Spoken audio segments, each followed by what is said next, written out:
One of the many problems with Magic the Gathering these days is it feels like too much of our real life is entering the fantasy setting. Instant Ramen was one of the latest spoilers from the Final Fantasy set, and it has a lot of people feeling displaced in their immersion. I mean, we already have examples of other real life things in Magic the Gathering. Many people were up in arms when Jace Balerion took a coffee break in this Magic story, but this might just be an instance of a step too far, and that's what I wanted to talk about in today's video. Go over a history of realism in Magic the Gathering, where I land on instant ramen, coffee, weapons, everything in between in Magic the Gathering. Now, this video stirred up from Saffron Olive's tweet about, this being part of the universes beyond is like the part that he dislikes. Sort of like when Doctor Who had like a whole thing about eating sandwich in a garage and some donuts and 3D glasses and one of the talismans and all that stuff. So instant ramen is the card itself.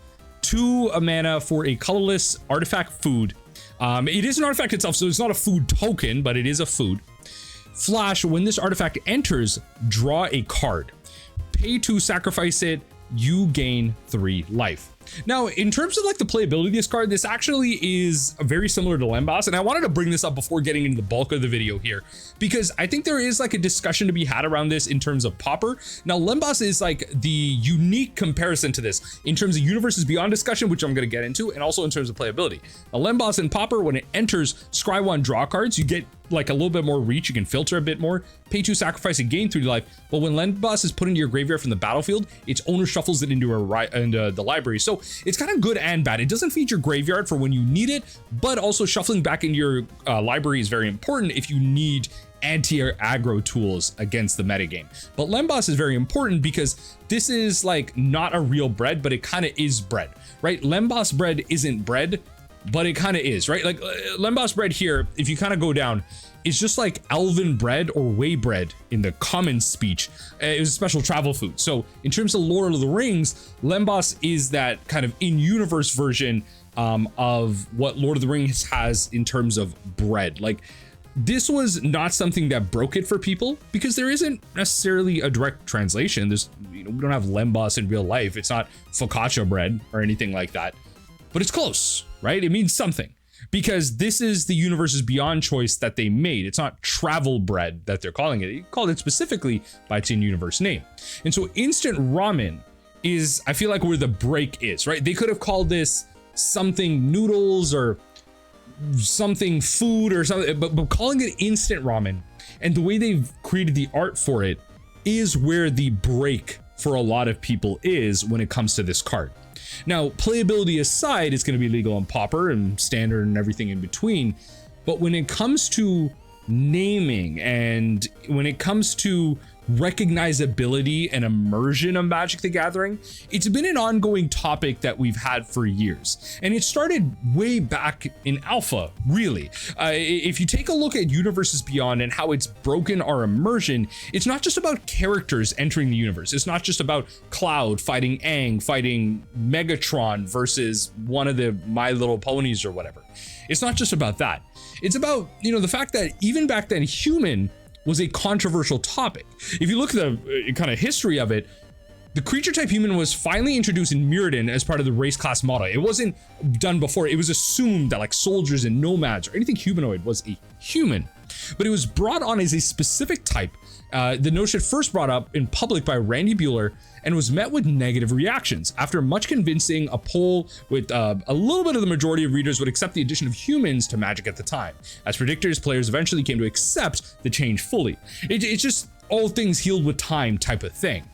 And humans had no tribal support until Innistrad block, and the theme later returned in Shadows of Innistrad, Ikoria, 2 cards in Theros, 1 in Magic 2014, blah, blah, blah. Now, when it came to Randy Bueller's article that they're specifically citing, let me know in the comment section down below. I actually cannot find these articles anymore. This is part of my problem with the freaking internet now, how everything is just lost media. Like we don't have access to these articles anymore. I would love to read them and have them as part of this video. If you check out this MTG Wiki article on humans, they cite 2 articles, 8 and 9 here.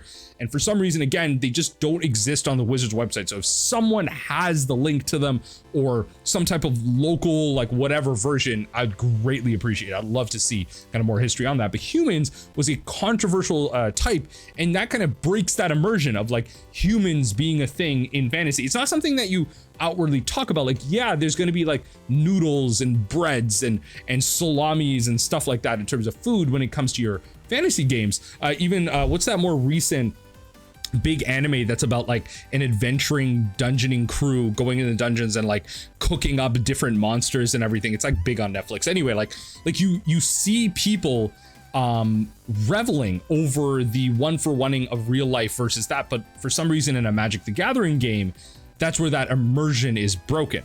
Heck, like weapons was like a big thing when it comes to guns in Magic the Gathering, and we've had recent showcases of that much more when we had the whole street gang, roughneck, big city type of set in Streets of New Capenna.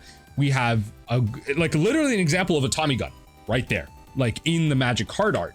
We even have Archangel of Tides from the Outlaws of Thunder Junction set showing like this literally like a gun. This is like a pistol. They just like put a bottom part to it. Like this is just like a laser weapon, right? But we've had versions of this throughout Magic's history though. Like even with Hour of Reckoning and like the Fallout set, the Warhammer 40k set, yes, ton of weapons, laser weapons, mecha robots, big explosions, all that stuff.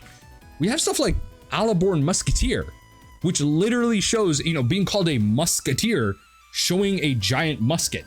You know, we have plenty of goblins with that type of art, plenty of soldiers. Like there's so many depictions of war and famine and conflict in older Magic. That's why the story was so good, because in many ways it did one-for-one our conflicts of past, right? Like we go back in history and we talk about this to educate people so as to not repeat it, although we're kind of failing as a human race, if I'm gonna be honest, but that's a whole different thing.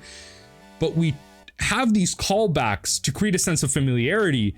The problem, I guess, is that when you make it one-for-one, when it's not familiar, when it breaks that barrier of directly referencing it, it's too far. I mean, we do it here, right? Like this is like medieval times, I guess, or like olden times with, I mean, it's a musketeer, right? It's not medieval, right? They had cannons and stuff, but like there's a trigger on it, right? There's like there's so many parts and parts about this that are related to a modern day weapon in old Magic cards. So where is the dissonance? I mean, you can even do a Scryfall search. Art gun. This is like a genuine thing search. Look at like agents toolkit is the more common one, but even Alaborn Cavalier, Alaborn Musketeer, Alaborn. There's a thing there. A lot of Alaborn stuff. Alexander Climington. I mean, this is a unset, but there's so many examples of it now, and a lot of these, if we're kind of looking through them, are more modern examples, but it doesn't mean that it didn't exist before. It just may not have received the widespread criticism.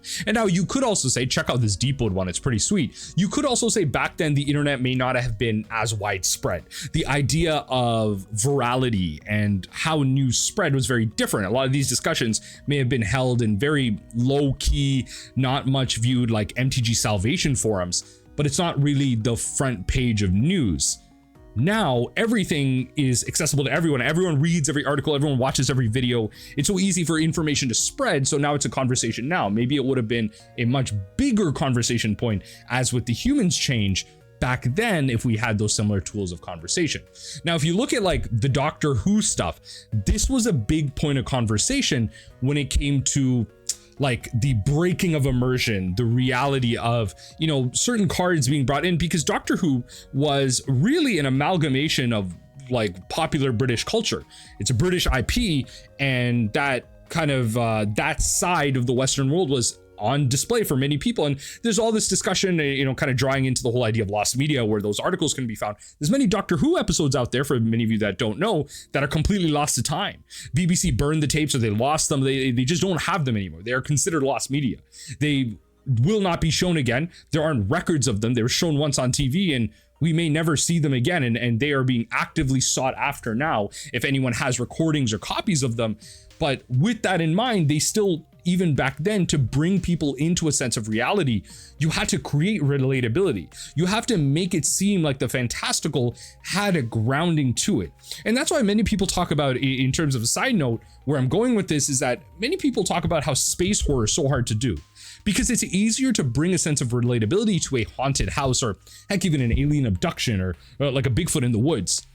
But space horror is so hard because it's hard for us to relate to it. It's hard for us to relate to zero grav and just traveling out in space, different planets and weird humanoid creatures. Like, it's more of like a wondrous curiosity. We're not really scared of Cthulhu because it's not something that we can relate to in terms of our fears in real life, but we can be scared of spiders or snakes, great snake serpents and gods and everything. We can be fearful of that, but it's hard to be scared of eldritch horrors or necessarily like Alien, like in Alien versus Predator and everything, without having like jump scares or like bringing like evocative of what it does. And the whole idea of like the Alien series and like its play on feminism and everything, there's so many great things about that movie series in terms of the messaging it has. I'd highly recommend y'all look it up, but that relatability is key.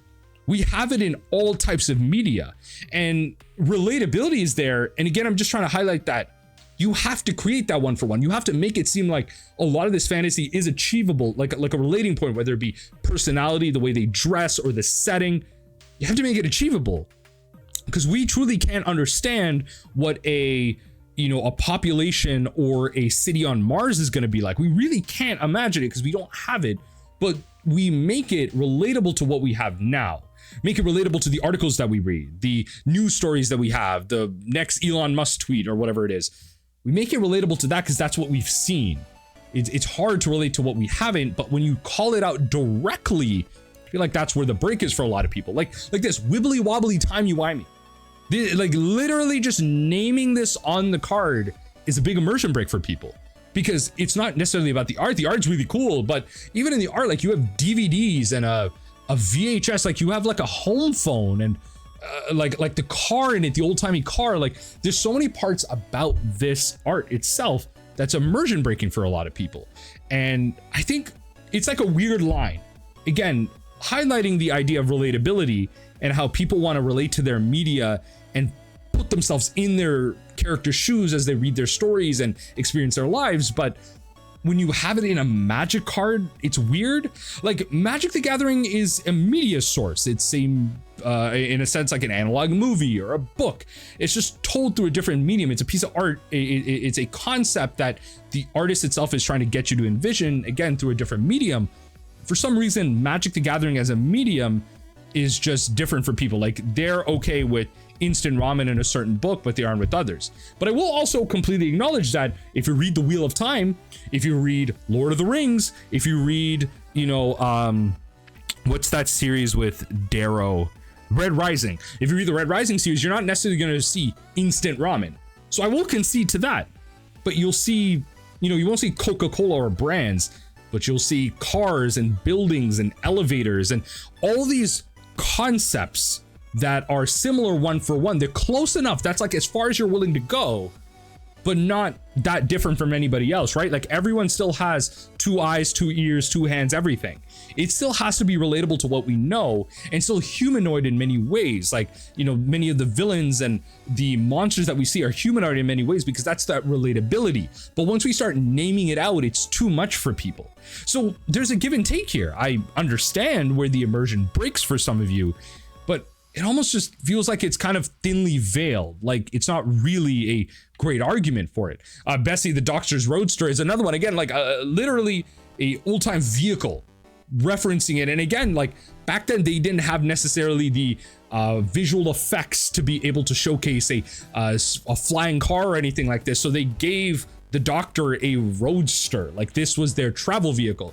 It brought on a sense of relatability. They made it a little extra fantastical, but it made it seem funny, comical, and something like you could have. It's close, it's at your grasp, but it has that extra bit of fantastical. It makes you able to put yourself into the shoes of, again, the character that you're watching. And so that's where this brings me back to instant ramen.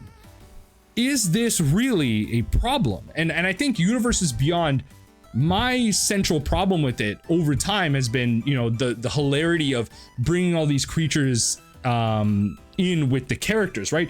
Again, that whole meme from the Cardboard Crack comic of like Kylo Ren and Megatron and Rick Steadfast Leader and all these cards like actually being able to play against each other in a commander game. And now, thanks to Universes Beyond, in constructed 1v1, like your Aang aggro deck is going to come up against cloud control. Like I'm making stuff up here.